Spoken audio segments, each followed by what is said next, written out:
ఎవరు రావాడు? ఏంటి ఏదో బాధపడుతున్నట్టుంది అక్క. ఏమైంది నీకు?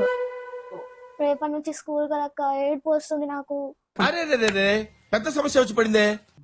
నీలాగానే ఎంతమంది పిల్లలు ఏడుస్తున్నారు, అందుకని ఇవాళ వర్షం పడ్డది.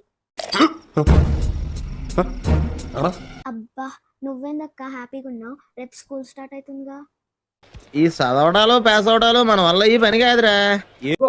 ఎస్, రేపు నాకు పొట్ట నొప్పి రావచ్చు, నాకు తలకాయ నొప్పి రావచ్చు, ముక్కు నొప్పి రావచ్చు, కాలు నొప్పి రావచ్చు. ఏదో ఒక నొప్పి అయితే వస్తుంది అబ్బా.